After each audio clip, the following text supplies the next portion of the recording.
अच्छा, मुझे ये बताएं कि यहाँ पे हमने एक काम करना होता है ना, हमेशा लोअर लिमिट्स की जो वैल्यूज होती है ना, उनको फिर प्लस करना पड़ता है हमें। तो टोटल करके प्लस उसके साथ प्लस करते हैं, then the result will be कम। ठीक है। आसान जो तरीका होता है कि लोअर लिमिट का हमारे पास कौन सा है, लोअर लिमिट्स आप देखिए इसमें से, तो वो 16 आ रही है। सॉरी नहीं, 10, लेकिन 10 65 + 10 अगर हम भी करेंगे, दैट विल गो टू 75। तो यहाँ 75 नहीं, ये 76.5 ले रहे हैं ना। तो ये 11 क्योंकि हमारे पास तो है नहीं, तो इसलिए इस पे जरा देखना पड़ेगा लोअर लिमिट्स की वैल्यूज हमारे पास कोई गलत तो नहीं है।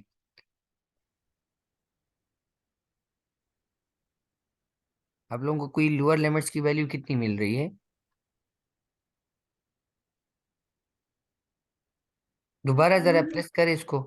16, कोई बंदा दोबारा कर दे। 16, 16 21, 18 और 10। और +10। सर 65। 65 जा रही है ना। अच्छा, अब जी। लोअर वैल्यूज हमारे पास एक तो 16 आ रही है, अगर 16 पे हम जाते हैं तो ये बहुत बढ़ जाती है। 21 पे भी नहीं जा सकते, और 10 सर पे 10 पे नहीं होगी। 10 पे ही जाना पड़ेगा हमें, तो 10 पे ये 75 आना चाहिए। लेकिन इधर 75 की वैल्यू नहीं है ना, सही। यहाँ 76 की वैल्यू है। तो इन्होंने ये 1.5 एरर का चांसेस 95% से अगर उठाया हो, तो वो फिर आ जाती है। लेकिन रिलेटिव फ्रिक्वेंसी में पूरा अगर हम चले जाते हैं, तो ये फिर इधर इतना ही आ जाता है 76.5। इस पे मैंने रात को भी किया था फ्रिक्वेंसी पे, लेकिन वो इतना लंबा पोर्शन है, उस पर आप करेंगे तो बहुत टाइम लगता है। तो मैं इस पे नहीं जाना चाह रहा हूँ, मैंने फिर ये शॉर्टकट इसलिए उसको करके, लेकिन उस पर तब भी मेरे पास ये 75 आ रहा था। और मैं अभी भी उसी पे वही सोच रहा हूँ कि ये 75 आंसर इधर नहीं है। तो ये इसके लिए फिर एक काम करते हैं, 1 मिनट, स्कोर एक काम करते हैं, ठीक है। इसको ये क्वेश्चंस देते हैं। 5 हो गया, 15 64, ताकि इसमें आ जाए <<1% है ना, 5 और 6। तो ये 4 के दरमियान अगर हमारे पास वैल्यूज आ जाती हैं, तो 65 या 9, ये कितना आएगा? और तो नहीं कर रहे हाँ, सर 15 को? क्या हम करें? इग्नोर तो नहीं कहीं कर रहे?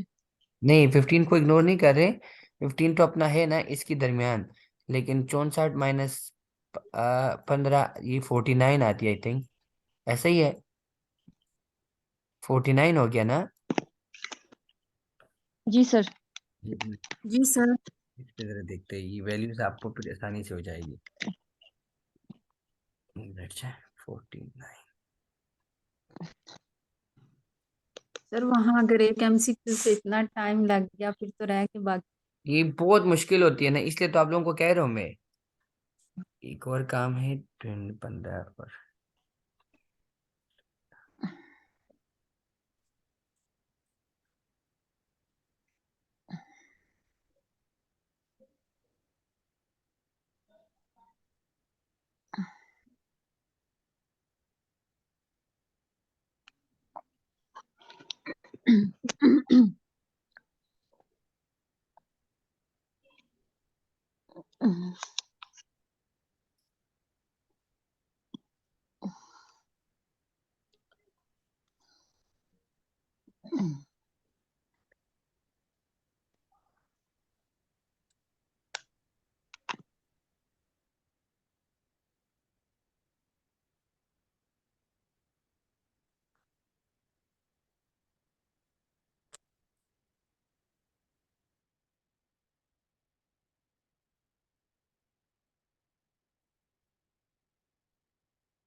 अच्छा, अब आसान काम करें, ठीक है। अब इजीली और एक चीज आ गई। अब अपने करना क्या है, ये 49 डिवाइड बाई 4 कितना जाएगा ये? 12 समथिंग आ रहे हैं, लेकिन हम 12 ले लेंगे। ठीक है, और इन सबको प्लस करके कितना आ रहा था, 65।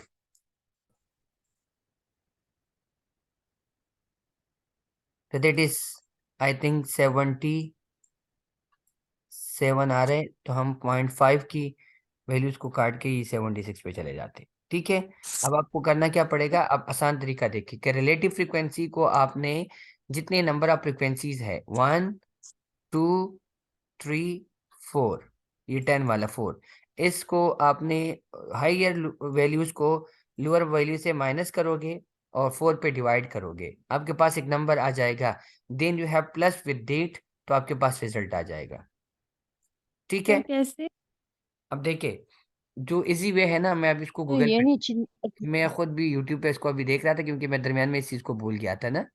तो वो कहते हैं कि जो आपको रिलेटिव फ्रीक्वेंसी उन्होंने दी हुई है, if the relative frequency has been given, तो उसमें आप क्या करेंगे, हाई वैल्यू से लोअर वैल्यू को माइनस करोगे।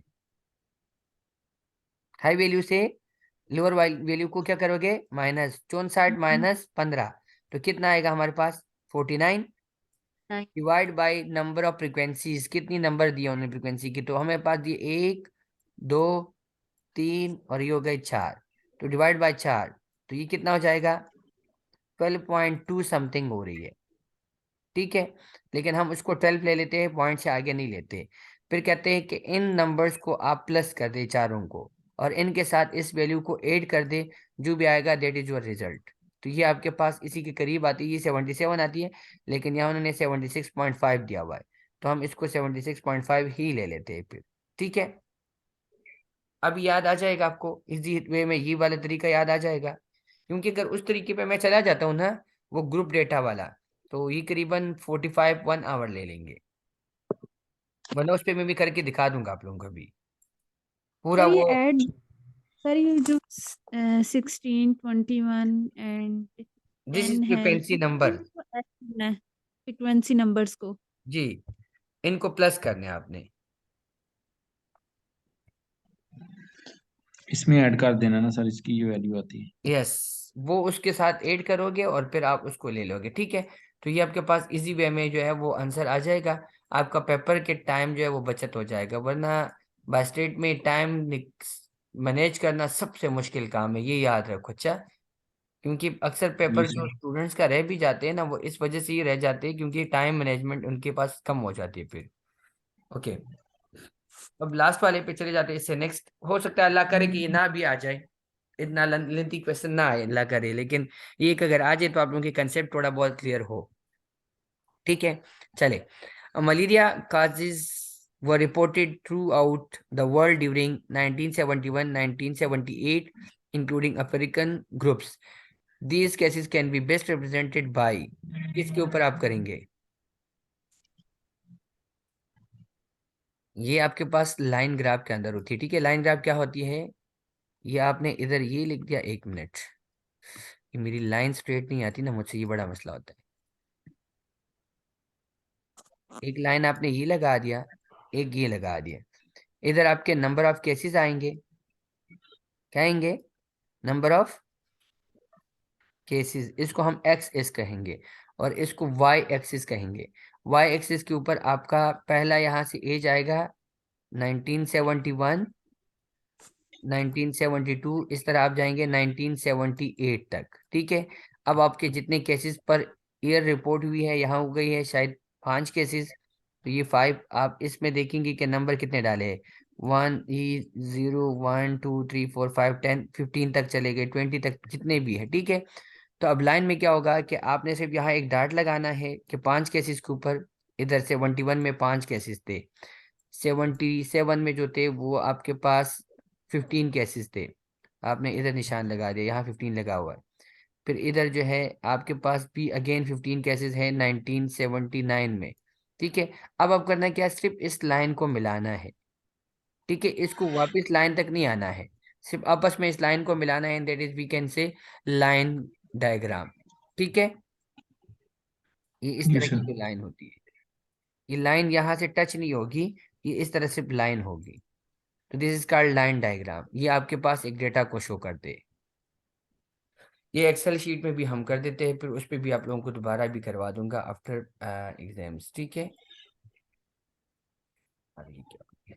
सर दोबारा समझाइएगा। अच्छा, इस ग्राफ को दोबारा समझा दूं।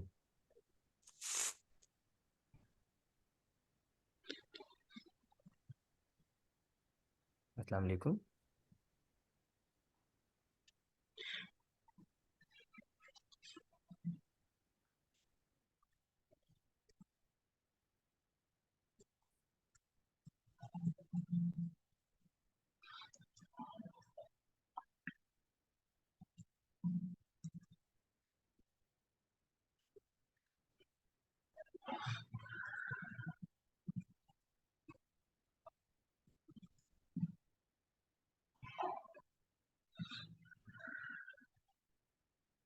अच्छा, अब यहाँ पे क्या करना है, अगेन देख ले बच्चे, यहाँ पे एक लाइन आपने लगानी है इस तरफ और एक इस तरफ।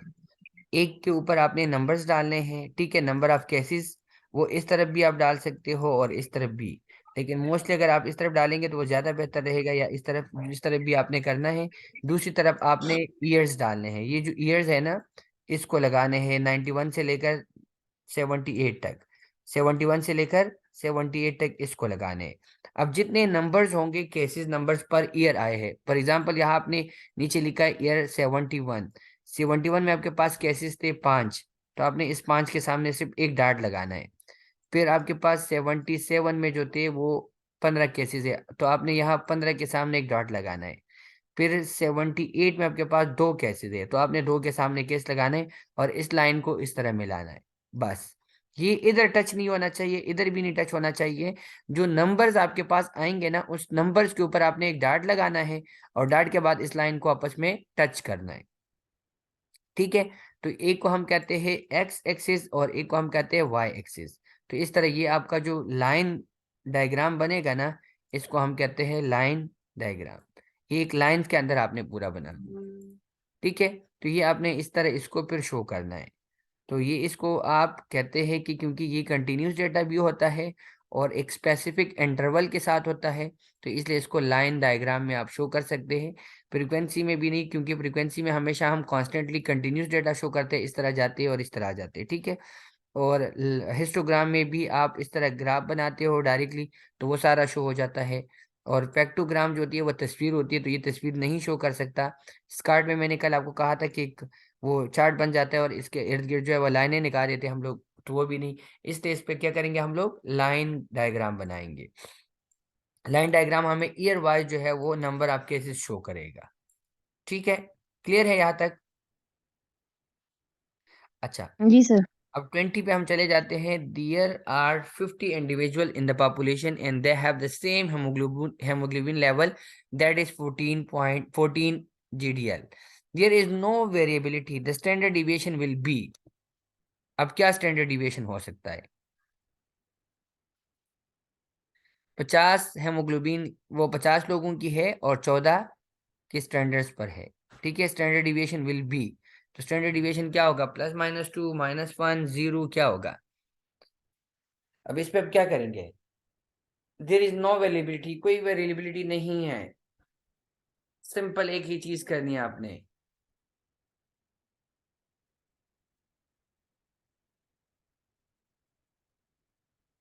चौथे का अंडर रूट निकालेंगे तो क्या आएगा? 14 की अंडर रूट निकाल लो।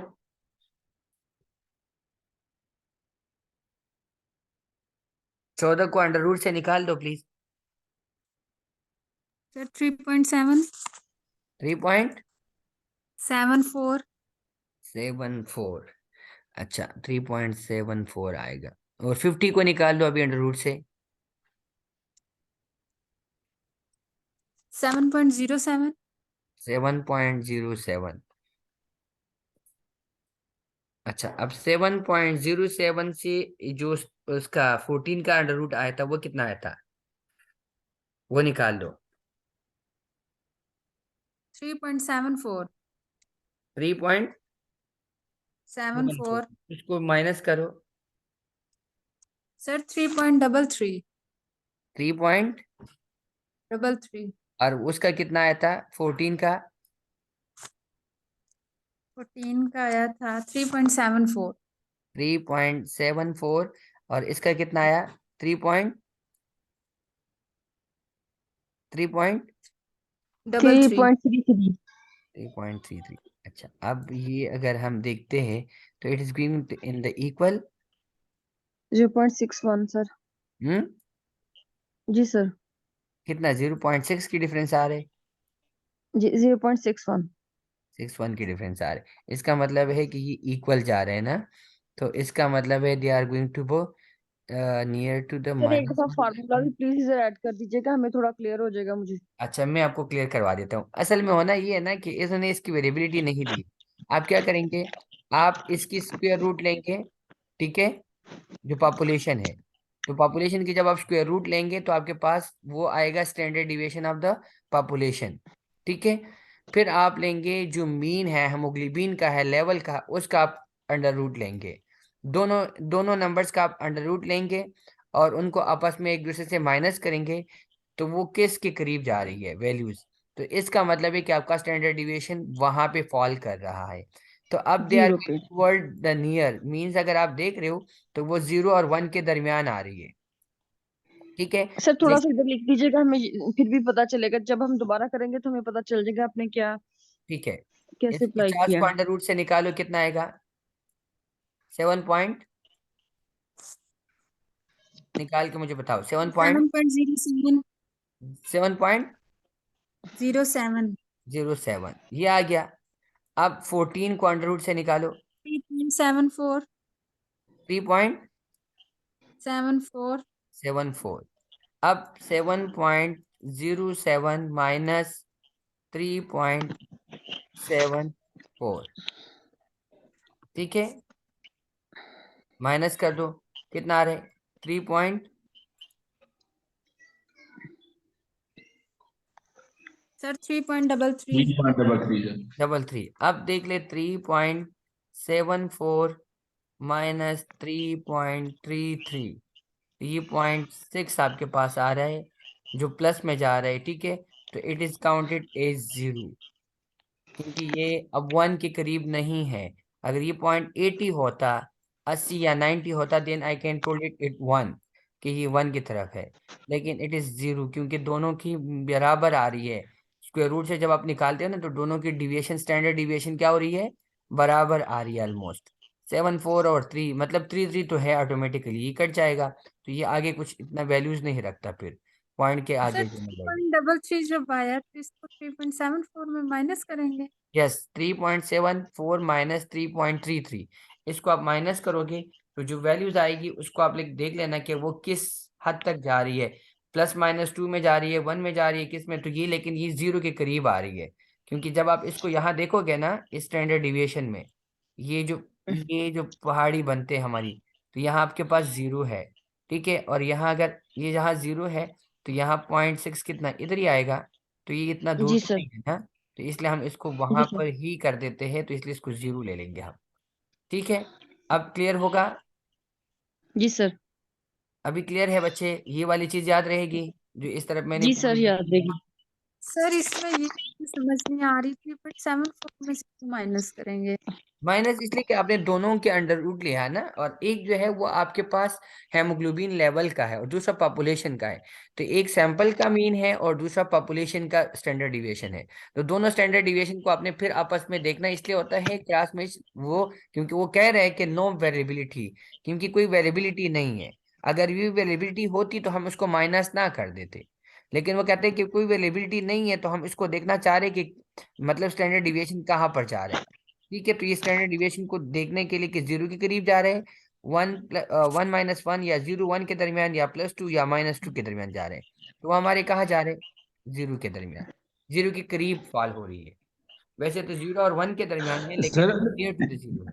हाँ, अगर वेरिएबिलिटी दी होगी वहां पे तो फिर क्या होगा? फिर तो फिर आपके लिए मतलब आसान उसको चीज है कैसे ना। करें? फिर आपके लिए तो क्या करना है, फिर तो इनकी स्टैंडर्ड डिविएशन का फार्मूला अप्लाई करके स्टैंडर्ड डिविएशन निकाल देंगे, कि 1 स्टैंडर्ड डिविएशन होगा, 2 होगा या 3। ठीक है सर।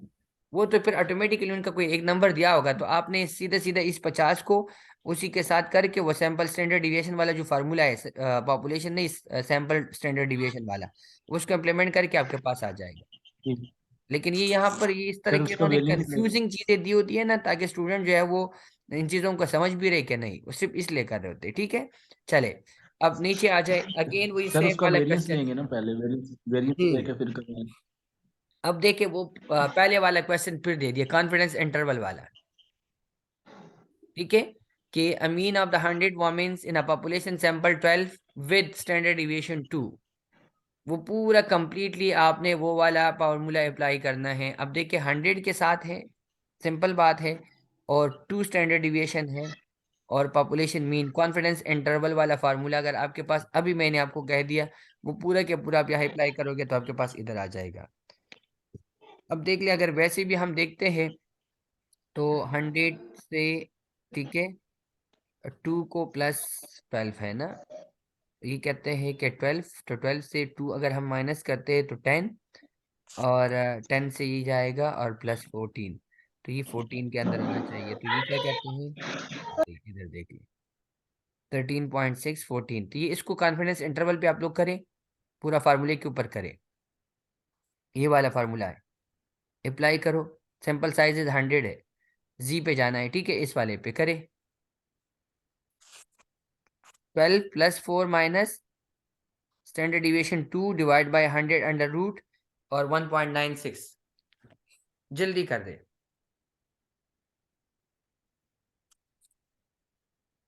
12 को फिलहाल छोड़ दे, ठीक है, अब आपने 2 को अपने जगह छोड़ दिया, 100 का स्क्वायर रूट ले ले, कितना आ रहा है? 10 होगा 100 का। हाँ, 10। 100 का 10 10 होगा। होगा सर 100 अच्छा, का। 10 divide by 2, 2 divide by 10, 2 divide by 10, 0.2 plus 1.96, 2.16 हो गया। अब 2.16 12 से माइनस कर दे। सर यहाँ पे आप करके बता दें, अच्छा, समझ मैं आ करके जाएगी। बता दूं, चलो अब यहाँ देख ले, अब इधर देख ले, ये फार्मूला है मेरे पास, ठीक है, यार अब्बा किधर गया मेरा पिन, चले इधर, ये है ना। अब देख ले, 100 को मैंने अंडर रूट करना है, 2 इधर आ जाएगा, 12 प्लस माइनस, ठीक है, और आगे 1.96 जो है वो जी का कीमत है अपना, वो मैं फिक्स लगा रहा हूँ, ये मैंने आपको कहा ये कांस्टेंट है। अब 12 अपनी जगह आ गया, ठीक है, 2 आ गया अपनी जगह, और इसको मैंने 10 निकाल दिया अंडर रूट से, प्लस जो है 1.96, सॉरी मल्टीप्लीकेशन है ये, प्लस नहीं है मल्टीप्लीकेशन है। अब 12 प्लस 2 डिवाइड बाई 5, 10 टू 0.2, ठीक है, 0.2 हो जाएगा ना ये, और 1.96 इसको प्लस कर दे, तो ये कितना जाएगा, 12 प्लस माइनस 2, इसको मल्टीप्लाई करे इसके साथ 196 के साथ, कितना आ रहा है, 0.3 आ रहा है सर, 2 मल्टीप्लाई 0.392 बाई 0.392 1.96, कितना, सर 0.392 10 में 10 multiply by 1.96, point three, sir 0.392 1 + 3.392, ये थोड़ा सा गलत नहीं हो रहा। अच्छा, अब इसको एक दफ़ा प्लस करने को एक दफ़ा माइनस करना है, 12 माइनस 0.392, और फिर 12 प्लस 0.392, ये एक मिनट, मुझे थोड़ा सा गलती इसमें लग रहा है, 2/10 मल्टीप्लाई बाय 1.96, ठीक है, सही है। अच्छा, अब इसको 12 जमा 0.392, तो ये कहाँ पे जा रहे हैं, नहीं ये गलत हो रहा है। सर माइनस करके 11.6 आ रहा है, माइनस करके। हाँ, सर सही, इसका बी आ रहा है सर ये आंसर। आ रहा है ना आंसर, जी सर, 11.6 और 12.24, ये आना जी सर चाहिए, सही आ रहा है, सही आ रहा है सर सर, यही आ रहा ये आ रहा है, ये दोबारा आना बताइए। चाहिए। अब है सर, इसको एक यही दफा यही आ रहा माइनस है। करे, एक माइनस करे 12 से, तो कितना आ सर रहा ये है, 210 पे डिवाइड किया तो 0.2 आया, प्लस करना है 1.96 में। ना ना, इसको मल्टीप्लाई करना है। सर इसका जो आ रहा है ना, इसका माइनस करके 11.6 आ रहा है, हाँ, और प्लस माइनस करके इसका आ पॉइंट रहा है। थ्री नाइन टू हाँ और 11.6 आ रहे हैं ना, ठीक है ना, और प्लस जी करके सर सही आ तो रहा है। ये बी आंसर इसका आ रहा है ना, जी सर आ रहा है। बी आ रहे, ठीक है, ये ऊपर वाला बी का आंसर बिल्कुल इसका आ रहा है। अब देख ले इसको, अब इसको एक दफा प्लस करेंगे आप, तो ये आएगा 11.6 सर जीरो माइनस करके 11.6 आ रहा हाँ है, 6 प्लस कर प्लस 12.4 आ रहा है। करेंगे तो ये प्लस के साथ अगर एक दफा मैंने माइनस कर दिया, दूसरी दफा प्लस कर दिया, ठीक है, तो ये प्लस वाला ये माइनस वाला हो गया, और ये प्लस वाला जो है 12.4 ये आ जाएगा। तो ये कॉन्फिडेंस सर इंटरवल, इस फार्मूले को आपने देखना है। सर फार्मूला क्या है? दोबारा 12 से में से समझाइएगा। जी एक्सक्यूज मी सर, 12 में जी, से 3.92 माइनस करेंगे तो 11.6 कैसे आएगा? तो करो ना, 12 ये पॉइंट माइनस तो कह रही है कि आशारिया 392, 11 आ रहा है। कैलकुलेटर से करो, जी शाबाश। सर 8 पॉइंट समथिंग कुछ आ रहा है। 12 ये से जो ये कह रही है 8 नहीं, 11.6 नहीं ये नहीं आ ए रहा। बच्चे, आप किधर जा कैलकुलेटर रही से हो कैसे आ रहा है? 392 आ रहा है। बेटा? पॉइंट थ्री नाइन टू उसको मैं 3.92 नहीं, 0.392, okay 12 okay. Minus point three उसको नाइन टू अब सर ये ऊपर 12 प्लस 2/10 लिखा हुआ है, जी जी, 2/10, 2 कहाँ से आया सर? 2 ऊपर स्टैंडर्ड डिविएशन में दिया हुआ है ना बच्चे, ये नहीं है, ये क्या है, ये स्टैंडर्ड डिविएशन 2। 100 आपका सैंपल था, उसको हमने क्या कर दिया, अंडर रूट से निकाल दिया, 12 आपके प्लस माइनस एक्स आ गया, ये फार्मूला था ना बच्चे, ये देखे, X plus X bar plus minus ये standard deviation divide by under root N और जेड अल्फा, ये आपके पास फार्मूला था, ठीक है। अब जेड की कीमत मेरे पास थी 12, ये एक्स की कीमत ये 12 थी, और स्टैंडर्ड डिविएशन की कीमत थी मेरे पास 2, और सैंपल साइज था 100, और जी अल्फा की कीमत है 1.96, ठीक है, क्योंकि ये मल्टीप्लिकेशन यहाँ दरमियान में मल्टीप्लिकेशन है। तो अब इसको पूरा इधर पुट करके फिर एक दफा करें, आपको क्लियर हो जाएगा। ठीक अब है थोड़ा सर। बहुत क्लियर हो गया? Yes sir. किस किस को जी क्लियर सर हो नहीं गया। हुआ? किस किस को क्लियर जी नहीं हुआ? सर। किसको समझ सर नहीं स्टैंडर्ड आया है? एलिमेंट सर 2 अल्फा के नीचे क्या लगाया था आपने फार्मूले में? दोबारा लिखवा लेता हूँ, अल्फा जी अल्फा 2, उसकी कीमत है जी की कीमत है 1.96, इसकी फिक्स कीमत है, ये कहीं चेंज नहीं हो सकती, ये जिसने बायोस्टैटिस्टिक बनाया उसने इसकी वैल्यू लगी हुई है। अब देखिए दोबारा मैं लिख लेता हूँ, x bar plus minus standard deviation divide under root n multiply by g alpha, ठीक है।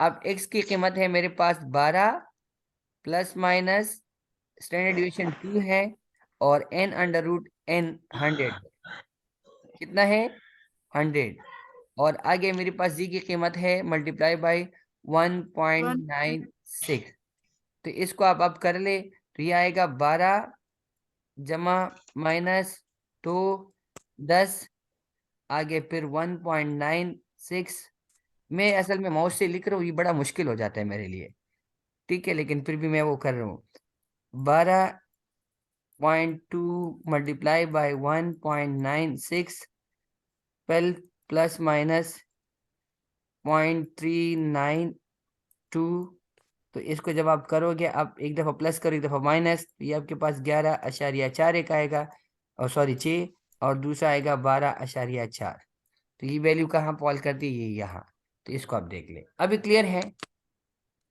जी जी सर। सर चले, सर करे कि आप सबको क्लियर हो गया, चलो इसको मैं माइनस डिलीट कर दूं। अच्छा, अब नेक्स्ट पे चले जाते हैं, ठीक है, नेक्स्ट पे आप चले जाएंगे, वो कहते हैं कि the student a fourth year MBBS class visit a school, the number of students per class from 1 to 9 were as follows, ठीक है, the median number is this series is, अब मीडियन मालूम करना है, तो अब इसको तरतीब देना है हमने सबसे पहले, तो छोटा नंबर है 12, सॉरी 8 है, 8 है। ठीक है, तो 8 है सर आपने 8 क्या करना है, 8 है, 8, आगे आपने 12 दूसरा कौन सा है, 12, 12 फिर 15 15 15, 16, 16, 15, 16, हाँ 18, 18, देन 23, इससे अलावा छोटा नहीं है। 23, अच्छा 23, 24, 24, 27, 27, 27। सही है। अब कितने नंबर हो गए? 1 2 3 4 5 8 हो 6 गए सर, 8। 7 8, 8 हो गए। तो अब जी देखिए सर, 8 हो गए। M1 और M2 डिवाइड बाई 2, तो 4वां नंबर 1 2 3 4, 16 आ गया। 16 जी सर। जमा लोअर मीडियम कौन सा है? 18, 18 दोनों को प्लस करे 2 पे डिवाइड करे, कितना आ रहे? 16 जमा 18, और ये नो ऑब्जर्वेशन है तो इसका वैसे मीडियम 18 निकल रहा है। 9 है ये ये। ओड नंबर नहीं जी सर, 9 ये ओड 8 है। नंबर 1 2 9 है सर, 3 9 है। 4 5 6 7 8 9, हाँ 9। सर ये 30 इसका भी है वैसे भी आ सर, रही है। 27 के बाद 30 भी है। नहीं नहीं नहीं, बस ठीक है, 30 भी है ना, तो इसका मतलब वही है कि इसका 9, 4 नीचे आ जाएंगे, 4 ऊपर चले जाएंगे, मिड वन नंबर इज 18, इसका 18 ही आ रहा है। इसका तो बहुत आसान है, n+1।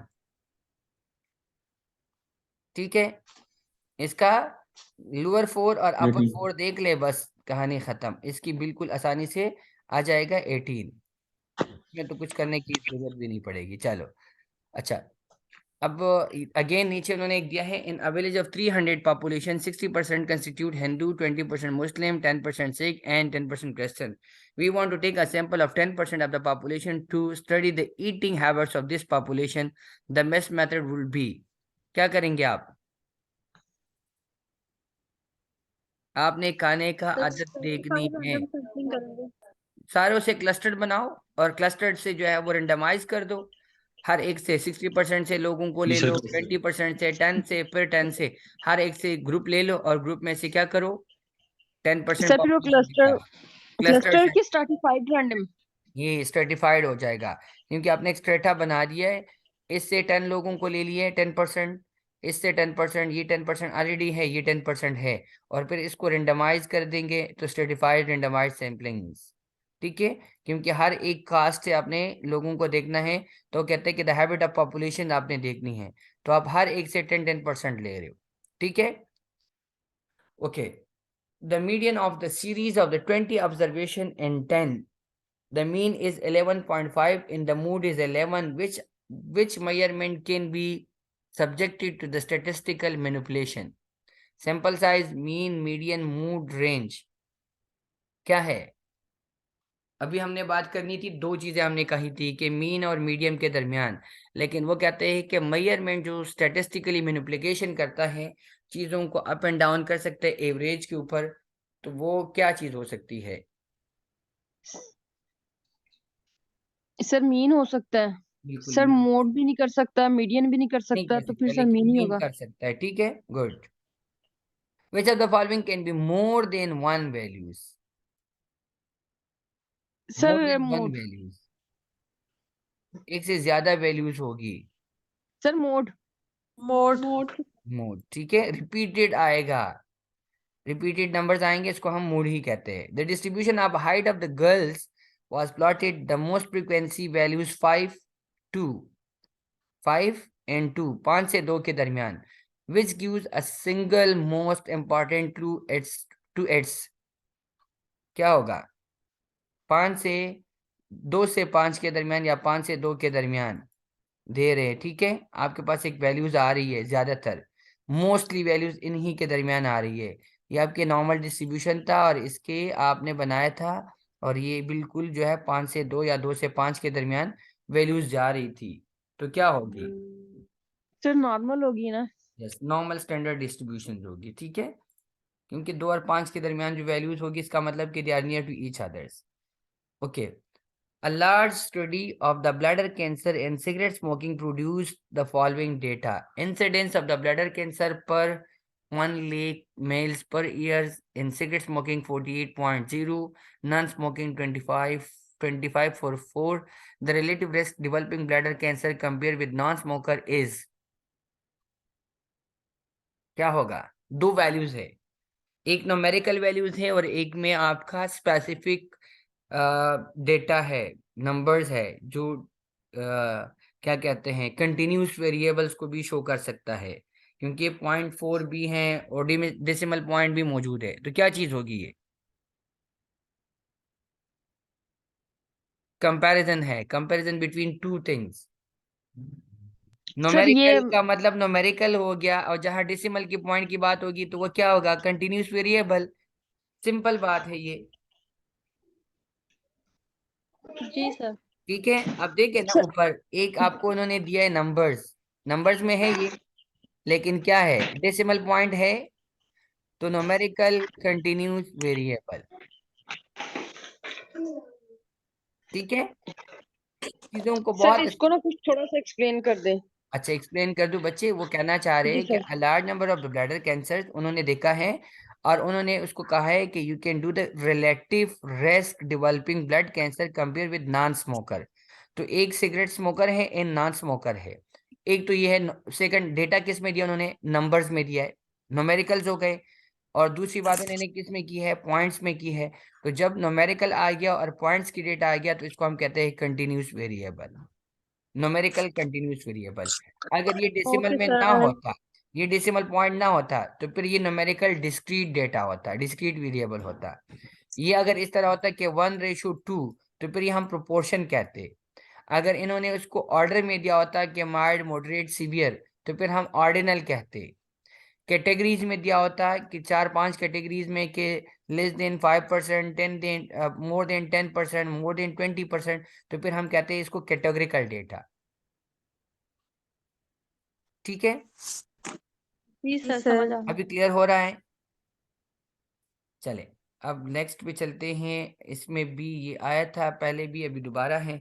The birth rate of the population infant 40 weeks gestational age are approximately normal distribution with the mean of 3000 grams. Roughly 68 of the such infants weighed between 2500 and 35 at the birth. If the sample 100 infants were studied, the standard deviation error will be। क्या error आ सकता है? 100 बच्चों में से आप अभी पूरा question से उन्होंने 68 2 स्टैंडर्ड डिविएशन की 1 स्टैंडर्ड डिविएशन की बात कर दी है। ठीक है, इन्होंने जो लेकिन ना सर जी जी सर इन्होंने 68% की बात की है। बिल्कुल वो की हुई है। ठीक है, तो उस पे क्या था? 1 स्टैंडर्ड डिविएशन एरर था। जी सर। 1 स्टैंडर्ड डिविएशन का मतलब क्या था कि 1 से +1 तक की डेटा था। ठीक है, अब ये उन्होंने कहा है कि हमने 100 का सैंपल ले लिया, 100 का। तो सैंपल 100 का अगर आप उसको डायरेक्टली कंक्लूड करेंगे तो इसका मतलब क्या हुआ कि कितने परसेंट एरर, मीन के हाउ मच एरर। क्योंकि उन्होंने कहा है कि हमने 2500 से 3500 की जो बर्थ वेट है वो लिया हुआ है ना, और हम 3000 if the sample of the 100 were studies the standard error will be, कितने एरर हो सकता है?